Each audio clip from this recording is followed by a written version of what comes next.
Welcome to this published author's interview. My name is Kenneth Muyingo, and with me I have a special guest that I'm going to be having an interview with. First, I just want to mention, if you watch this interview and you would like to write a book yourself, to become an author, there's a link with the interview for you to join the group, become an author, and write your first book to connect with like-minded people who are doing the same. And with that said, I would like to get into the interview by asking my special guest to say hello to our viewers and listeners and to introduce himself. Yep. So again, my name is Willie D. Davis IV, and I'm located in Atlanta, Georgia, United States of America, sir. Thank you so much. If somebody's watching this interview and they would like to know more about Willie D. Davis, what would you tell them? I would tell them that they can find me just about anywhere on the internet because I do so many different things that I can't help but be everywhere. Amazing, amazing. So you are an action taker in word and in deed. Yes, sir. Amazing. Thank you so much for making time for this interview. And from the things that you do, you have also published some books. Can you tell us about that? Yes, sir. I actually have 4 books published.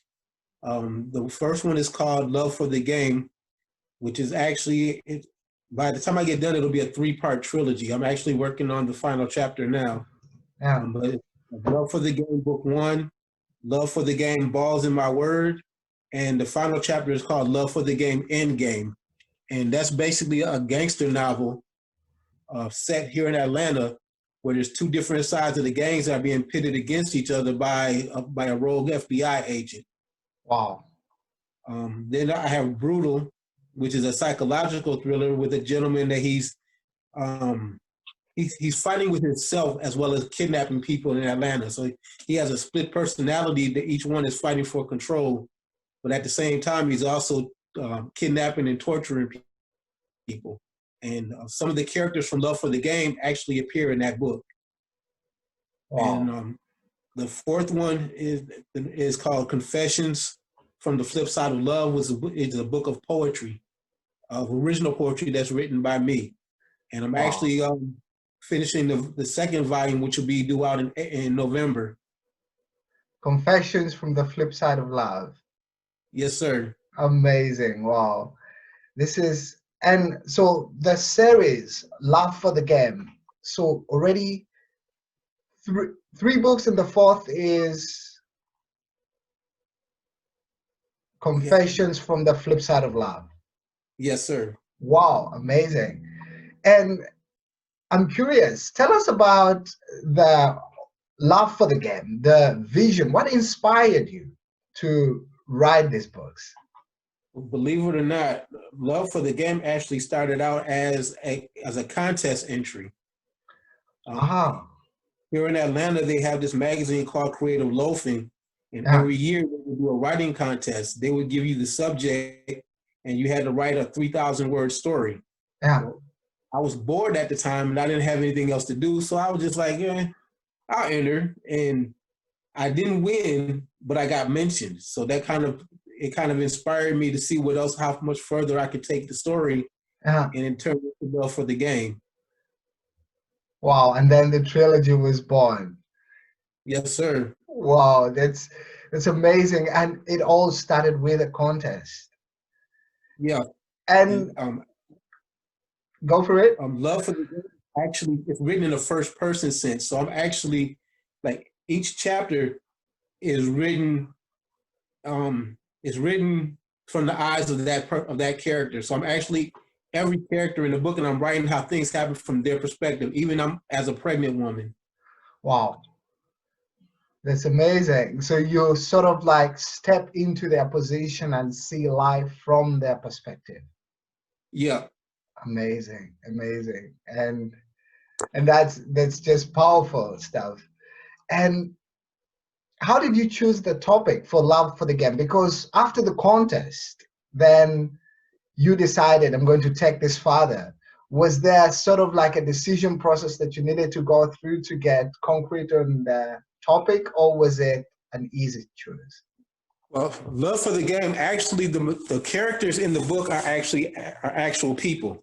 Yeah. But some of the events, they're extreme out. Some of them did happen, but they were changed and kind of accented on to make it more readable. Yeah. Yeah. So I actually had a person that read the book, and after they read it, they did a background check on me because they thought that I had actually did some of the stuff that was in the book.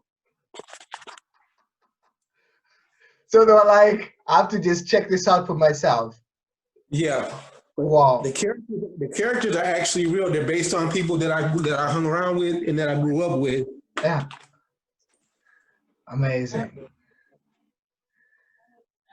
I've already done it.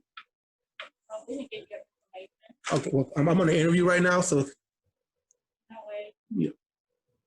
So, but yeah, basically that's how that ended out. So, but like I said, it's a story about there's an FBI agent that was undercover that was killed.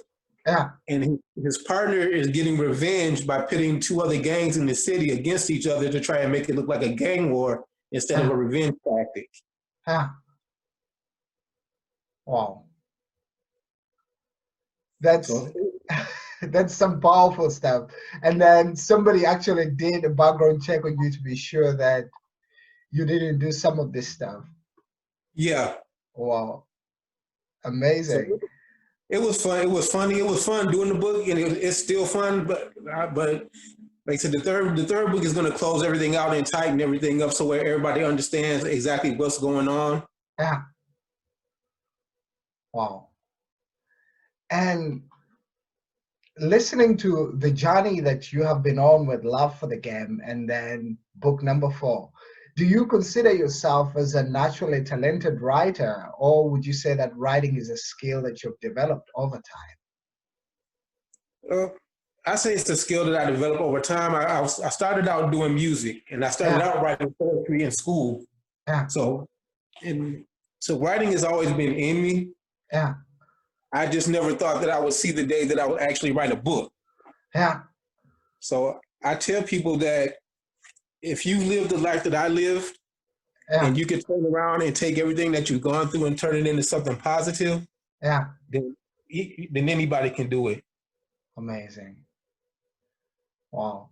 And if somebody is watching this and they're wondering for themselves, I would like to write a book, but I don't think I'm able to come up with ideas or something, inspiration that I need to get it off and get it done, what would you tell them? I would tell them to look at themselves. Everybody has a story. Indeed. Everybody has a story in them. It's just a fact of finding the right words to put it out. And sometimes just writing little notes. Yeah. Write little things, little thoughts down and ideas. And eventually those thoughts and those ideas will give you the first paragraph, will give you the first line. And after that, once you get that first line written, you can't stop. Indeed. It just keeps flowing. Wow. And listening to your story, it's quite inspiring. And I mean, already 4 books coming out of this experience, and you say that there's a story that you still need to put together and finalize. I'm curious, what would you tell me is the one thing that has happened to you personally that has had the greatest impact on writing books? Is it the contest that you entered, or would you place it on something else? The contest was the biggest inspiration. Because if I had entered the contest, it wouldn't have motivated me to see how much further that I could go. Amazing. And like I said, it wasn't even in. Like I said, I was bored.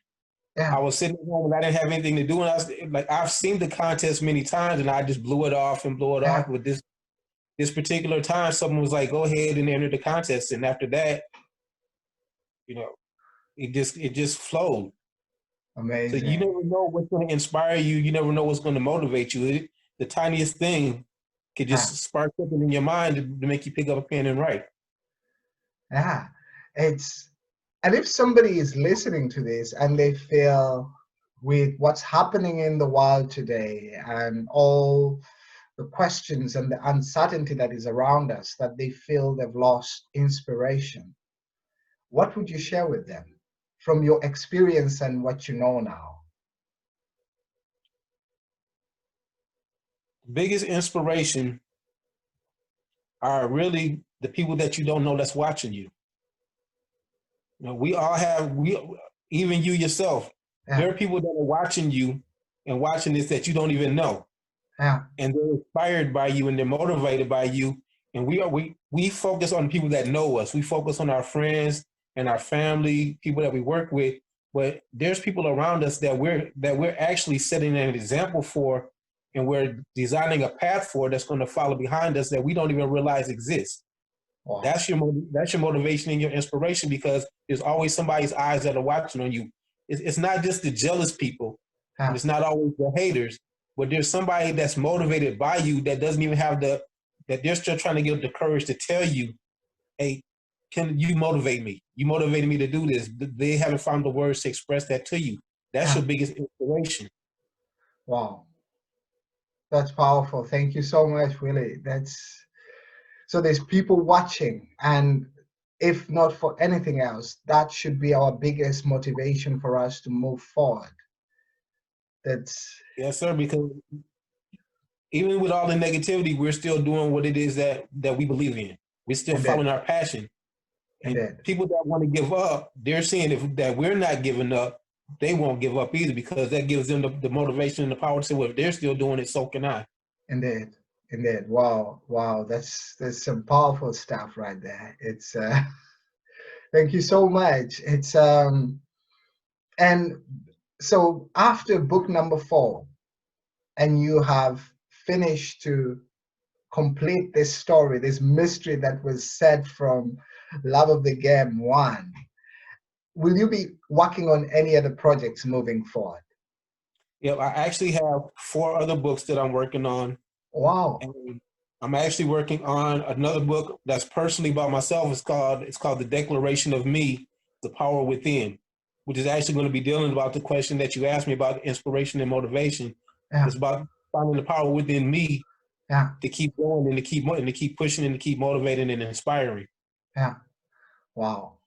Amazing. And that's the declaration of me. Yes, sir.